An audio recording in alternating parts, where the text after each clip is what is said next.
Good evening, everyone. Welcome to the channel. Before I begin, here are my disclaimers. Today I am going to give you an update about Rocky Mountain Chocolate Factory, Inc. quarterly report. Rocky Mountain Chocolate Factory, Inc. market capitalization of $0 billion is materially smaller than most of its industry peers of roughly $8 billion. Rocky Mountain Chocolate Factory, Inc. trades at a higher price-to-book ratio of 2.78 times relative within the industry.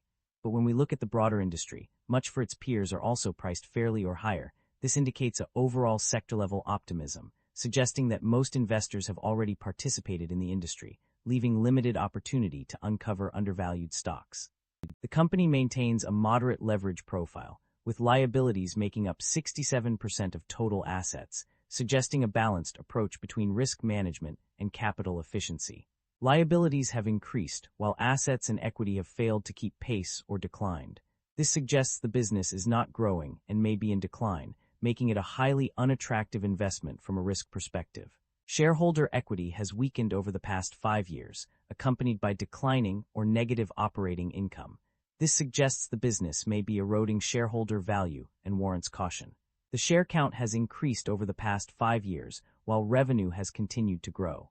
This suggests the business may rely on shareholder dilution to fund expansion. Investors should closely monitor whether growth can eventually be sustained without dilution. The income statement shows that the company have been growing its revenue annually, but the operating income have not been increasing. This shows that the business is under pressure with rising cost. Rocky Mountain Chocolate Factory, Inc. provides a variety of businesses and services through its operations. The company's primary business involves the production and sale of confectionery products, including chocolate candies such as clusters, caramels, creams, toffees, mints, truffles, and gourmet caramel apples. In addition to producing and selling these products, Rocky Mountain Chocolate Factory also franchises and licenses retail stores that offer a range of chocolate and other confectionery products. This allows the company to expand its reach and presence in the market while maintaining control over the quality and consistency of its products. Overall, the company's business model is centered around providing high-quality confectionery products to consumers through various channels, including direct sales and franchised retail stores. The Rocky Mountain Chocolate Factory, Inc.'s RMCF stock price has experienced a significant decline over the past year due to several factors. One of the primary contributors was the company's poor financial performance in its second quarter fiscal 2026 financial results, reported on October 13, 2025. The report revealed a net loss of $0.7 million and a negative gross profit of $33,000, indicating weak profitability. The announcement of these results led to a notable decline of 7.1% in the stock price, with further drops predicted in pre-market trading. Analysts also noted that the company's overall financial health was weak, highlighting concerns about cash burn and negative earnings. The price-to-earnings P/E ratio of -3.51 further emphasized the company's struggles.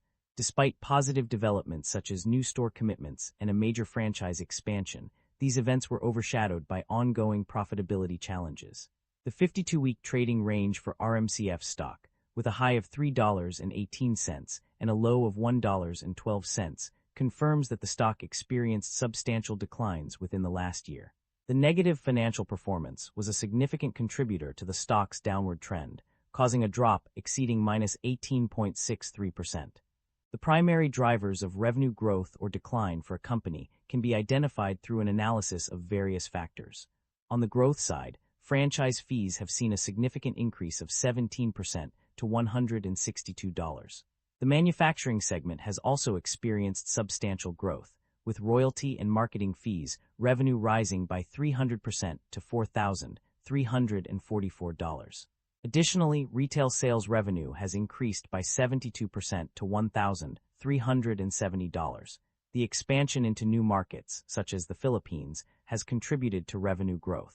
Repayment of debt and potential reduction in interest expenses have also had a positive impact on revenue. Furthermore, capital expenditures have been limited to $3.5 million per year, driving efficiency and cost savings. The sales of premium chocolate products produced in the Durango production facility and ongoing e-commerce revenue growth have also contributed to the increase in revenue. On the other hand, some areas have experienced a decline in revenue. sales to franchisees and others of chocolates and other confectionery products manufactured by the company have decreased. Collection of initial franchise fees and royalties from franchisees' sales has also declined. Additionally, sales at company-owned stores of chocolates and other confectionery products have seen a decrease.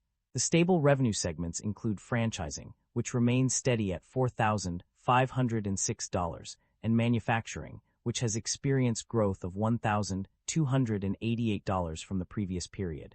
Overall, these factors highlight the key drivers of revenue growth or decline for the company. The company's debt level and interest expenses have undergone significant changes between 2024 and 2025.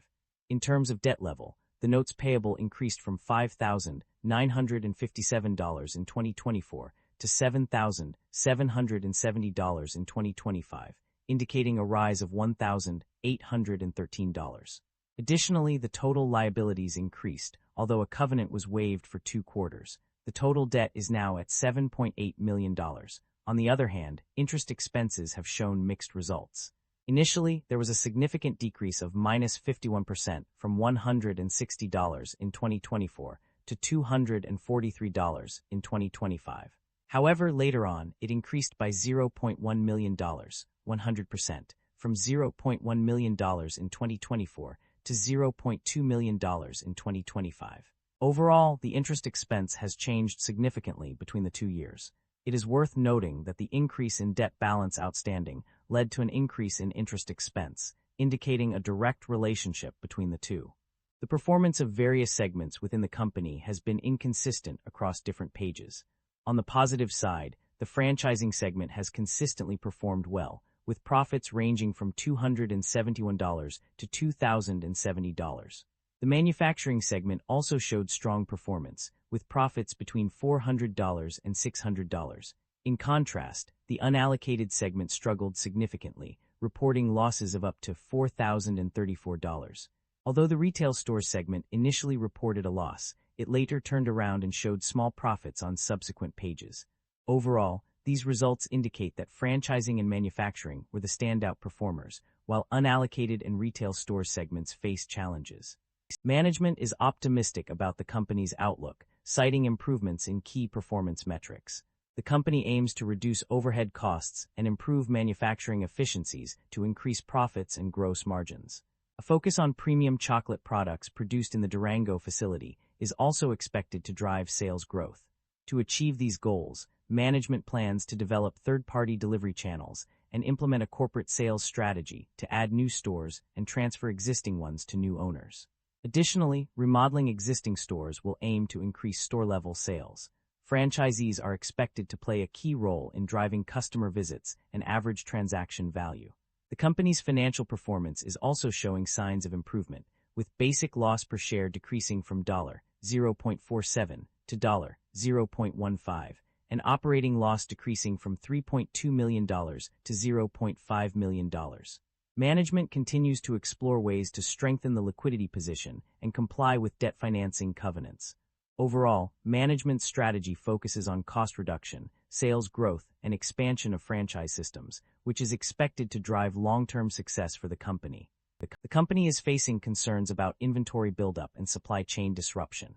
In terms of inventory buildup, the data shows a significant increase in inventories from $4,630 to $3,962 between February 28, 2025 and November 30, 2025. This is accompanied by an increase in provision for obsolete inventory and reserve for slow-moving inventory. These indicators suggest that the company may be holding onto too much stock, which can lead to waste and inefficiency. Furthermore, the supply chain disruption poses a significant threat to the company's operations. The inability to obtain raw materials or packaging has resulted in higher costs of goods sold due to labor and logistics challenges. This has also led to potential lost sale opportunities, as customers may be deterred by continued disruptions in the supply chain. Additionally, the difficulty in obtaining suitable sites for new store locations exacerbates the issue. The combination of inventory buildup and supply chain disruption raises concerns about the company's ability to manage its operations effectively. If left unchecked, these issues can have far-reaching consequences, including decreased profitability and competitiveness. That concludes the financial summary for Rocky Mountain Chocolate Factory, Inc. Feel free to comment below, and I will be happy to answer them when possible.